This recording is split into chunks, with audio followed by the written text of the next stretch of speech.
देखिए, आज की हमारी जो कहानी है, वो कहानी एक ऐसे कातिल की है जिसने सैकड़ों लोगों के बीच कत्ल किया, लेकिन फिर भी वो पकड़ा नहीं गया। जिसने 200 सीसीटीवी कैमरों के बीच कत्ल किया, लेकिन फिर भी किसी सीसीटीवी में ना कैद हुआ और ना ही पकड़ा गया।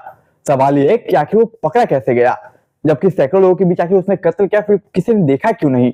200 सीसीटीवी उस वक्त क्या कर रहे थे? वो उस वक्त सीसीटीवी कैमरों ने कैद क्यों नहीं किया, जबकि उस सारे सीसीटीवी कैमरे एक्टिव थे? तो कहानी के अंत तक बने रहिए, कहानी काफी इंटरेस्टिंग होने वाली है। तो हेलो नमस्कार, मेरा नाम है विवेक सिंह और एक नई सच्ची घटना में आपका स्वागत करता हूँ। तो हमेशा की तरह आ गया हूँ। चलिए कहानी को शुरू करता हूँ, कहानी के अंत तक बने रहिएगा। तो चलिए मैं कहानी आपको सुनाता हूँ, आप चैनल को सब्सक्राइब कर लीजिए।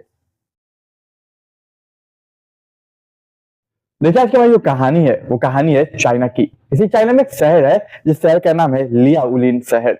इस शहर में एक कपल रहते थे। ये कहानी साल 2021 की है। इस कपल में जो एक मेन किरदार था, जो इसका पति था महिला का, उसका नाम है ली। ली जो कि 46 साल का था। देखिए, साल 2021 की तारीख थी। चाइना में ये और इसकी वाइफ जो है, वो ट्रैवलिंग के लिए निकले थे। तमाम तरह से लोग वहां पे पिकनिक मनाते हैं, अलग अलग वे का इस्तेमाल करते हैं। तो ये लोगों ने सोचा क्यों ना हम जहाज से अलग अलग शहर जाए, अलग अलग जगह घूमे और अपना लाइफ को एंजॉय करें। तो ये लोग साल 2021 में डिसाइड करते हैं कि क्यों ना हम लोग जहाज के माध्यम से घूमे और शहर का मजा ले, आनंद ले। ये लोग साल 2021 में ली और उसकी बीवी उस जहाज पे निकल जाते हैं। उस जहाज पे सैकड़ों लोग थे और 200 से ज्यादा सीसीटीवी कैमरे थे। समय गुजरता है, वो लोग बोट आगे निकलती है, नाव आगे निकलती है। कुछ समय गुजरता है, रात हो रही थी। होता क्या है कि ली की जो वाइफ है, वो कहते हैं चलो रात हो गई, थोड़ा बाहर का नजारे ले, नजारों का मजा ले, लहरों की मजा ले। वो निकलती है, ऊपर टिमटिमाते तारे देखती है। उसके बाद वो खूबसूरती का आनंद उठाती है। कुछ समय गुजरता है, फिर सोचते चलो लहरों के मजा ले। वो बोट की एक जगह पे जाती है। वहां पे पानी की जो लहर होती है, उसको छूने की कोशिश करती है। ली ये सब अपनी आंखों से देख रहा था। इसके बाद अचानक से जो बैलेंस है ली की बीवी का, वो बिगड़ने लगता है। ली देखता है, वो बचाने के लिए ली की बीवी अपनी बीवी के पास भागता है, लेकिन अफसोस कि देर हो चुकी थी। ली की बीवी कूद चुकी थी, मतलब गिर चुकी थी। अब वो आवाज देता है तमाम जो क्रू मेंबर्स थे उनको, तमाम जो नाव पे लोग थे, जहाज पे लोग थे उनको। तमाम लोग बाहर आते हैं। ली की बीबी को देखते हैं कि वो डूब रही है। अब सोचिए, एक जहाज समुद्र के बीचों बीच और एक महिला जो गिर चुकी है। तमाम जो लोग थे, 1 से 2 मिनट तक या 3 मिनट तक कह सकते हैं, वो ली की बीवी को देखते हैं। उसके बाद ली की बीवी दिखना ही बंद हो जाती है। तमाम जो वहां पे ड्राइवर्स थे, जो कि पानी में छलांग लगा के खोजते हैं और छोटे छोटे बोतों का इस्तेमाल करके वो लोग कूदते हैं। अफसोस ली की बीवी दिख नहीं थी, अंधेरी रात थी, किसी को कुछ नहीं पता चलता। इसी बीच 2-3 मिनट के अंदर वो जो नाव थी, वो जो जहाज था, वो 500 मीटर तक आगे बढ़ चुका था। अब सभी की उम्मीदें कम होती गई।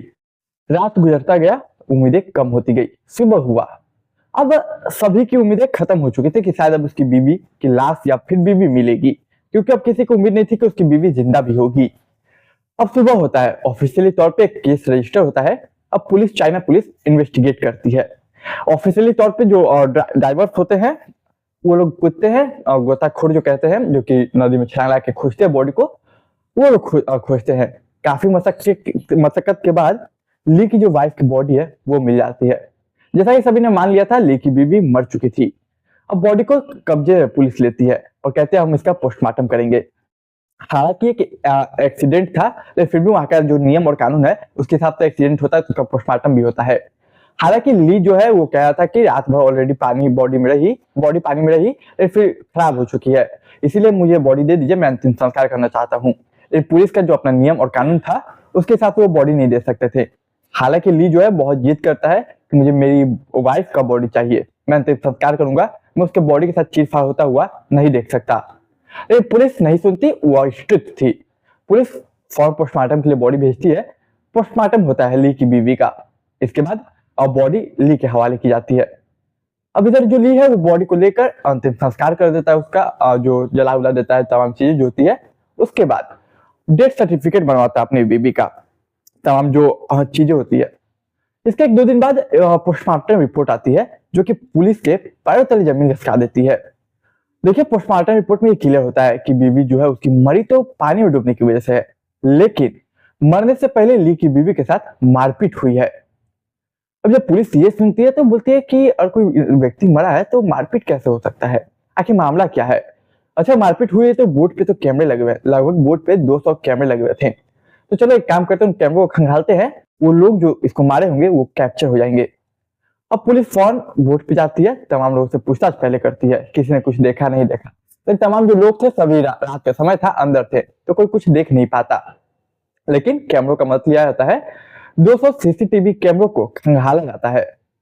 इत्तेफाक कही या कोई साजिश, एक भी कैमरे में, यकीनन 200 में से एक भी कैमरे में ली की बीवी कैप्चर नहीं होती है। कैप्चर नहीं होती इट्स मीन कि जहां से वो गिरी, जहां पे उसके साथ मारपीट हुई, वो स्पॉट एक ब्लाइंड स्पॉट था। ऐसा स्पॉट जहां पे कोई सीसीटीवी कैमरा था ही नहीं, किसी सीसीटीवी कैमरे का कोई एंगल वहां पे फोकस था ही नहीं। अब सोचिए एक बोट पे जबकि 200 कैमरे लगे हैं, अलग अलग एंगल पे लगे हैं, स्पेसिफिकली वो जगह पे कोई एंगल नहीं था सेट। और पुलिस को समझ में आता है कि ये कोई ये सुसाइड नहीं है या फिर कोई एक्सीडेंट नहीं है, एक्चुअली ये एक प्रॉपर सोचा समझा मर्डर है। तो सवाल ये क्या कि मारा किसने होगा और क्यों मारा होगा। फिर पुलिस थोड़े ली के पति के बारे में इन्वेस्टिगेट करती है।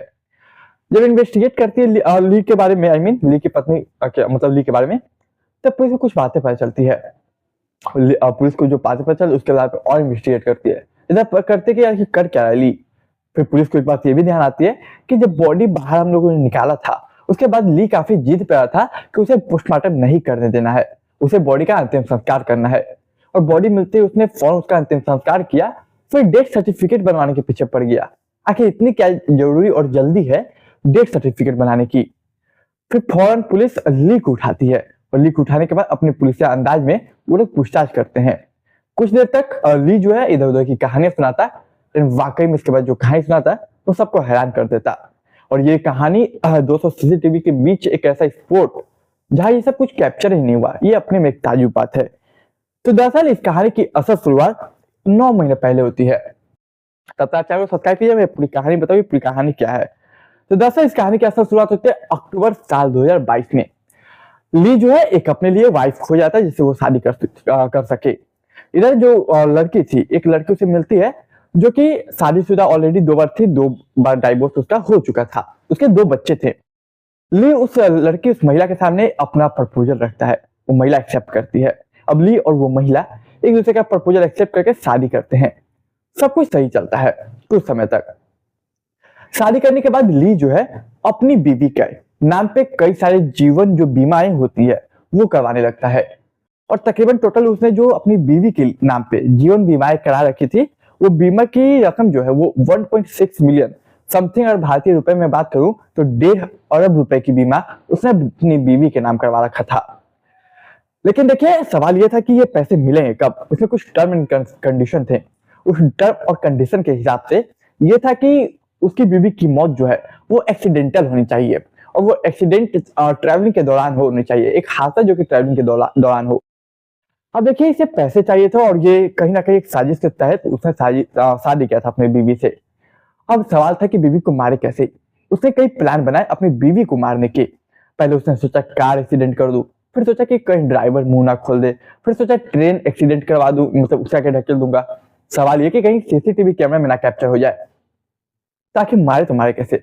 एक प्रॉपर प्लानिंग के बाद वो एक रोज यूं ही जहाज पे जाता है, उस जहाज का मुआयना करता है तमाम चीजें, तब उसे ये बोट और ये जहाज मिलता है जहां पे उसने धक्का दिया था या फिर गिराया था कहिए।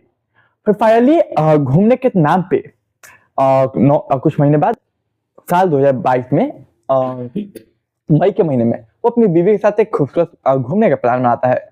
उसकी बीवी जो इस बात से अनजान थी कि उसका जो ये पति है वो मारने वाला है।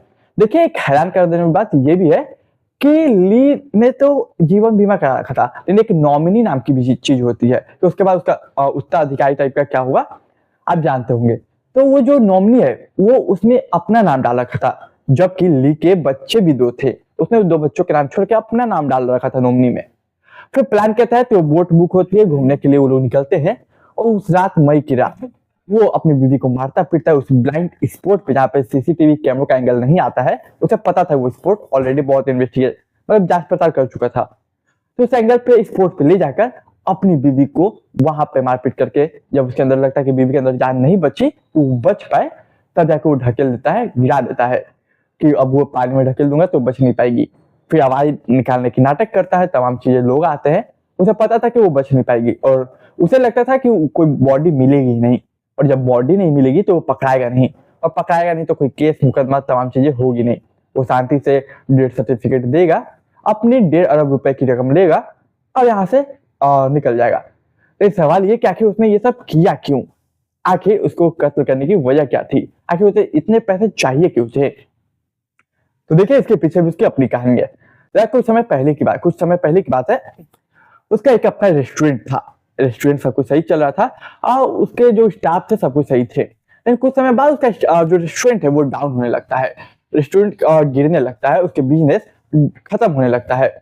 इसी सिलसिले में अपने बिजनेस को, अपने रेस्टोरेंट को बचाने के लिए उसने कई लोगों से कर्ज ले लिए थे। स्टाफ को उसी से सैलरी देता, तमाम चीजें उसी से चलाता। लेकिन जब रेस्टोरेंट पर डाउन हो गया, गिर गया, तो कर्जदार जो है उसे परेशान करने लगे कि मुझे हमारा पैसा चाहिए। अब ये पैसे देने में असमर्थ था क्योंकि इसके पास पैसे थे नहीं। तब इसको बहुत सारे पैसे चाहिए थे जिससे ये उन कर्जदार का कर्ज उतार सके, अपने जीवन को फिर कुछ अच्छा बना सके, एक अच्छा जीवन जी सके, लग्जरियस लाइफ। और इसके बाद उसके मन में एक प्लान आता है कि क्यों ना किसी महिला से शादी करके उसके नाम पे जीवन बीमा करके उसे मार दूं, या फिर तमाम चीजें कुछ ऐसे हो जिससे मुझे बहुत सारे पैसे मिले। और उसके बाद वो उस लड़के 2 बच्चे की माँ और 2 बार डाइवोर्स से शादी करता है। शादी करने के बाद प्लानिंग करता है, जीवन बीमा 1.5 अरब का करता है, फिर उसको मार देता है इस कह सकते हैं उम्मीद में कि शायद बॉडी ना मिले और ना पकड़ाए। तो देखिए ये कहानी सुनाने का उद्देश्य किसी की भावनाओं को, किसी के दिल को ठेस पहुंचाना नहीं, बल्कि केवल समाज में जागरूकता फैलाना था। मैं ऐसी ही कहानियां अक्सर सच्ची घटना लाता रहता हूं, तो आप मेरे चैनल पे जाके चेक कर सकते हैं, सुन सकते हैं। ये कहानी आप ज्यादा से ज्यादा लोगों के साथ शेयर कीजिए, अपने दोस्त, रिश्तेदार, परिवार के साथ शेयर कीजिए। आप मेरे चैनल को सब्सक्राइब कीजिए, लाइक कीजिए और अपनी विचार जो भी आपकी इस कहानी पे, वो अपनी विचार कमेंट बॉक्स में रख के जरूर जाइए। तो देखिए अब मुझे इजाजत दीजिए, मैं एक नई कहानी में मिलूंगा। तो अब मुझे इजाजत दीजिए, मैं निकलता हूँ और मिलता हूँ एक नई कहानी में।